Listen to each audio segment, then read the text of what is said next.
Hello children, today we shall start our chapter with the topic Rajputs. Let's start. Around 9th century CE, the whole of North India had become a patchwork of small kingdoms. As the power of Rashtrakutas, the Palas and the Pratiharas ended almost simultaneously. लगभग 9वीं शताब्दी के आसपास जो पूरा उत्तरी भारत था वो patchwork बन गया था छोटे छोटे साम्राज्यों का, क्योंकि जो राष्ट्रकूट और पाल शासक थे और प्रतिहार शासक थे उनकी शक्तियाँ धीरे धीरे खत्म हो चुकी थी। पैचवर्क होता है यानी छोटे छोटे साम्राज्य अलग अलग जगहों पर फैल जाना। During the 10th century CE, 3 important developments took place in medieval India. 10वीं शताब्दी में 3 महत्वपूर्ण विकास हुए मध्यकालीन भारत में। Firstly, north India came in close contact with western and central Asia. पहला तो ये हुआ कि उत्तर भारत घनिष्ठ संपर्क में आया पश्चिमी देशों से और केंद्रीय एशिया से। Secondly, most of the kingdoms came under the rule of Rajputs who were constantly at war with one another. दूसरा, जो ज़्यादातर राज्य थे वो राजपूत शासकों के अधीन हो गए थे। जितने भी साम्राज्य थे वहाँ के राजा राजपूत थे और ये लगातार एक दूसरे से युद्ध में तल्लीन रहते थे। उनके साथ लगातार युद्ध होता रहता था और राजपूतों में आपस में। Finally, the continuous war created political instability which was the major cause of the beginning of Turkish invasion in North India। और अंत में ये जो लगातार युद्ध हो रहे थे ये कारण बने राजनीतिक अस्थिरता का, और यही एक मुख्य कारण बना किसका? तुर्की आक्रमण का उत्तर भारत में। जब ऐसे राजपूतों में लड़ाई झगड़ा युद्ध होने लग गए तो तुर्की जो शासक थे उनको अवसर मिल गया भारत पर आक्रमण करने का। Second, the Rajput played an important role in medieval India. मध्यकालीन भारत में राजपूत एक महत्वपूर्ण भूमिका अदा करते हैं। They were famous for their bravery. Rajput शासक अपनी बहादुरी के लिए बड़े प्रसिद्ध हैं। There is no clarity about the origin of the Rajput. राजपूतों की उत्पत्ति के बारे में कोई विशेष स्पष्टता नहीं है कि कैसे उनकी उत्पत्ति हुई थी। The word Rajput means son of a raja, king. Rajput शब्द का अर्थ होता है राजा का बेटा।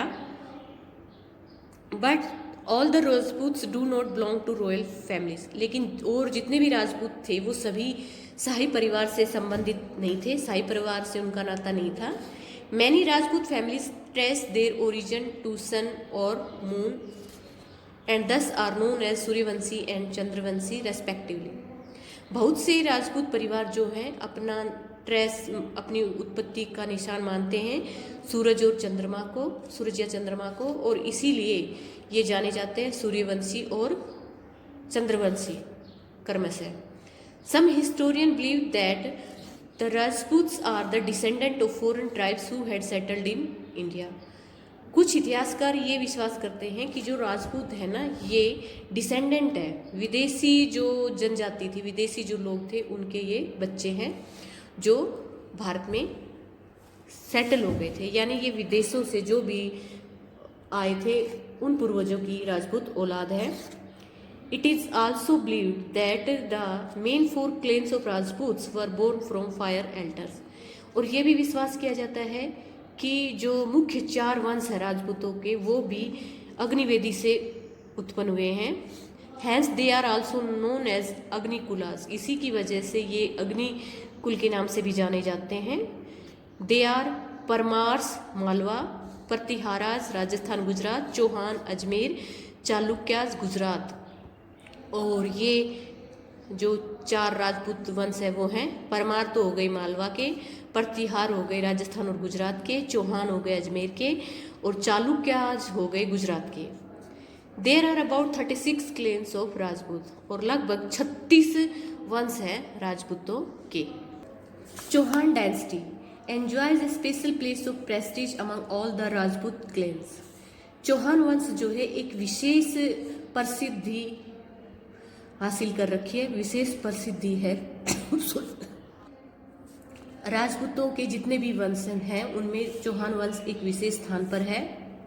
The Chauhan kings ruled over Gujarat and parts of Rajasthan.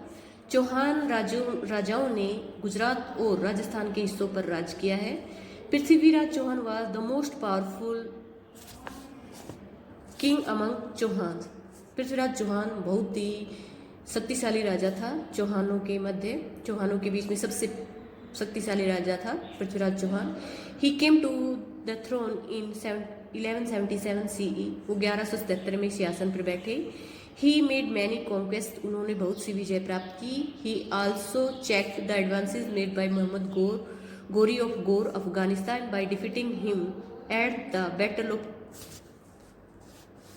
Battlefield of Tarain near Bathinda.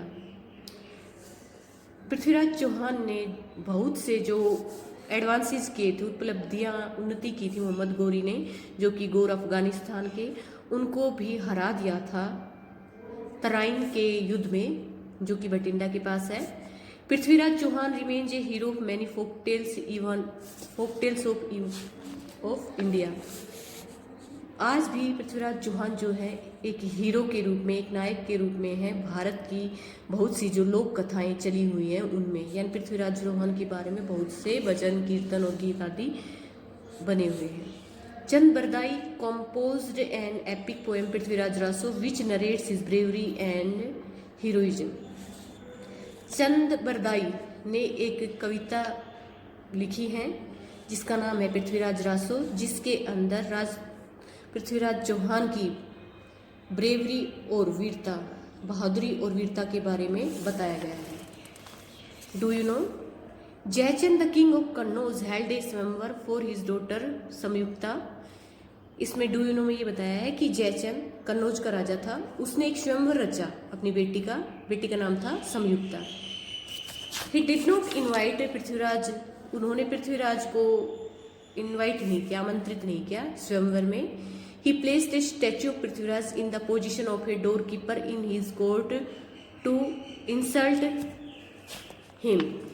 अब राजा जयचंद ने क्या किया, उन्होंने पृथ्वीराज की एक बुत बनाया, पृथ्वीराज का एक बुत, मिट्टी का बुत बनाया, और उसे जो दरबान होते हैं, जो गार्ड होते हैं, उसके रूप में अपने दरबार के बाहर खड़ा कर दिया ताकि पृथ्वीराज चौहान की बेइज्जती हो। The princess of Kannauj rejected all the prince assembled and instead placed the garland around the statue neck। अब जो राजकुमारी थी संयुक्ता, उसने कन्नौज की जो ये राजकुमारी थी संयुक्ता, उसने सभी राजकुमारों को नकार दिया, रिजेक्ट कर दिया जो भी दरबार में इकट्ठे हुए थे, और इन सब की बजाय जो माला थी स्वयंवर वाली, फूलों की जो माला थी, वो उस बुत के गले में डाल दी। Before the courtiers realise what had happened. इससे पहले कि दरबारी समझ पाए कि क्या हुआ, Prithviraj who had been hiding close by sprung up and rode away with the princess. इससे पहले कि दरबारी कुछ समझे, पृथ्वीराज चौहान जो कि पास में ही छुपे हुए थे बिल्कुल, वो उछलकर बाहर आए और राजकुमारी को उठा लिया और उसके साथ भाग गए। The struggle of supremacy and constant infighting creating disunity and enmity among the Rajput. अब राजपूतों में एक कारण ये था कि सब सुप्रीमेसी चाहते थे, श्रेष्ठता चाहते थे, अपने अपने को सबसे ऊपर मानते थे। उसका जो संघर्ष था वो, और जो आपस में रोज मतभेद विवाद होते थे, उनकी वजह से उनमें डिसयूनिटी आ गई थी, वो बट से गए थे, और शत्रुता भी उनमें विकसित हो गई थी राजपूत राजाओं में, यानी सब एक दूसरे से नफरत करने लगे थे, सब अपने आप को सुपीरियर मानते थे। This attracted the Muslim invasion in India. और इसी का कारण ये हुआ कि मुसलमान आक्रमण हुए भारत में, और क्योंकि इसका कारण ये होने लगा कि जो मुस्लिम शासक थे वो भारत में आने लगे। The Rajput failed to join hands with each other to defend India from Arab invasion. और जो राजपूत थे वो असफल हो गए एक दूसरे का हाथ मिलाने में, ताकि भारत को बचाया जा सके अरब आक्रमणों से। यानी इनमें आपस में ही भेदभाव था, आपस में ये बट गए थे, जिसकी वजह से अरब राजाओं ने भारत पर जो आक्रमण किए उनको वो रोक नहीं पाए। थैंक यू बेटा।